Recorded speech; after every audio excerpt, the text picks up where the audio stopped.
అందరికీ నమస్కారం. నా పేరు నందిపాటి గణేష్ రెడ్డి.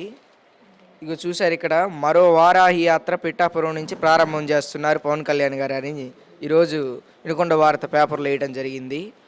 కొన్నాళ్ళు వారాహి యాత్ర చేసి దానికి జనం లేక డబ్బులు ఇచ్చినా రాకపోవడంతో జనాభు అది కొన్నాళ్ళు వారాహి యాత్రను ఆపేశారు పవన్ కళ్యాణ్ గారు. తర్వాత బీజేపీతో తెలుగుదేశం పార్టీతో పొత్తు పెట్టుకొని మోదీ గారు కాళ్ళు పట్టుకొని చిలకలూరుపేట సభకి తెప్పించాడు చంద్రబాబు నాయుడు గారు. తర్వాత మళ్ళీ ఇప్పుడు వారాహి యాత్ర ప్రారంభిస్తున్నా అని పవన్ కళ్యాణ్ గారు చెబుతున్నారు. ఒక్కసేపేమో నేనేమో పిఠాపురం ఎమ్మెల్యే అభ్యర్థిగా పోటీ చేస్తాను కాసేపు మాట్లాడతారు పవన్ కళ్యాణ్ గారు. ఇంకాసేపేమో బీజేపీయో టీడీపీయో ఎంపీ టికెట్ ఇస్తే పార్లమెంటు తరఫున పోటీ చేస్తా అని పవన్ కళ్యాణ్ గారు మాట్లాడుతున్నారు. పవన్ కళ్యాణ్ గారు అసలు మాకు ఆశ్చర్యం వేస్తుంది ఏంటంటే ఇక్కడ విషయం, నువ్వు పార్టీ అధినేతవి, జనసేన పార్టీని నువ్వు పెట్టి దాన్ని స్థాపించి దాని అధినేతవి. జగన్మోహన్ రెడ్డి గారు ఉన్నారు, ఆయన వైసీపీ అధినేత. ఆయన పులివెందుల ఎమ్మెల్యే అభ్యర్థికి పోటీ చేశారు. ఒకసారి 2014లో ప్రతిపక్ష నేతగా ఉన్నారు. తర్వాత 2019లో ముఖ్యమంత్రి అయ్యారు. ఆయన సొంతంగా పోటీ చేశారు. ఆయన సొంతంగా 175 టికెట్లు ప్రకటించుకున్నారు.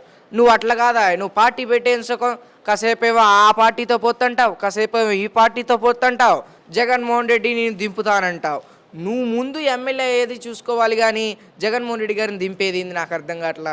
అలాగనే ఇదే పేపర్లో ఇంకో స్టేట్మెంట్ కూడా ఇచ్చారు చంద్రబాబు నాయుడు గారు. ఇదిగో 99% హామీలు అమలవుతున్నాయంటాం, జగన్ బూటకు మాటలు అన్నారు. చంద్రబాబు నాయుడు గారు ఏ ఒక్క పథకం కూడా అమలు చేయకుండా జగనన్న 99% హామీలు నెరవేరిస్తే జగనన్న మాటలు బూటకం అంటూ తెలుగుదేశం పార్టీ అధినేత నారా చంద్రబాబు నాయుడు గారు మాట్లాడటం జరిగింది. నువ్వు 2019లో రైతు రుణమాఫీ, డోక్రా రుణమాఫీ అని అందరికి కూడా సున్నాలు చుట్టి ఎవరికి ఏ ఒక్క పథకం కూడా వరింపజేయకుండా గ్రామం వారీగా చూసుకుంటే ఒక గ్రామం అభివృద్ధి కావాలంటే దానికి జన్మభూమి కమిటీలు పెట్టి 5 సభ్యులు పెట్టి మళ్ళీ సర్పంచ్ దానికి ఎంతో లంచాలు తీసుకొని ఆ ఒక గ్రామ అభివృద్ధి కావాలంటే ఇంతమందిని పెట్టారు. ఇప్పుడు జగన్మోహన్ రెడ్డి గారు సర్పంచ్లు పవర్స్ ఇవ్వలేదు, శాసనసభ్యులకు ఇవ్వలేదు పవర్స్, పార్లమెంటు సభ్యులకు ఇవ్వలేదు, ఎమ్మెల్సీలకు ఇవ్వలేదు పవర్స్. డైరెక్టర్గా వాలంటీర్తో ముఖ్యమంత్రి గారు అక్కడ బటన్ నొక్కితే డైరెక్టర్గా ప్రజల అకౌంట్లో డబ్బులు అనేది జమ కావడం జరిగింది. కాబట్టి బీజేపీ అయితేనేమి, జనసేన అయితేనేమి, టీడీపీ అయితేనేమి 3 పార్టీలు ఒకటి జగన్మోహన్ రెడ్డి గారిని ఎలాగైనా దింపాలని చూస్తున్నాయి. ఎందుకంటే జగన్మోహన్ రెడ్డి గారు రాష్ట్రాన్ని సంక్షేమం రాష్ట్రంగా తీర్చిదిద్దుతున్నారు.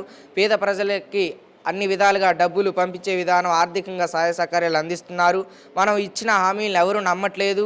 కాబట్టి మనం ముగ్గురమైన ఒకటి ఇట్లా పేద ప్రజలకి సంక్షేమం అందితే మనం ఇబ్బంది పడతాం, మనం రాజకీయంగా ఎస్టీ, ఎస్సీ, బీసీ మైనార్టీలను వాడుకోలేమని ఈరోజు BJP party, Janasena party, Telugu Desam party ఒకటవుతుంది. కాబట్టి మనం 2024 ఎన్నికల్లో మన కోసం 125 సార్లు ముఖ్యమంత్రి గారు మన కోసం బటన్ నొక్కారు. కాబట్టి మనం 2 సార్లు, ఒకటి పార్లమెంట్కి, ఒకటి అసెంబ్లీకి ఫ్యాన్ గుర్తుపై బటన్ నొక్కితే మళ్ళీ మనకి ఎస్టీ, ఎస్సీ, బీసీ మైనారిటీలకు మళ్ళీ మనకి సంక్షేమ పథకాలు అందుతాయి.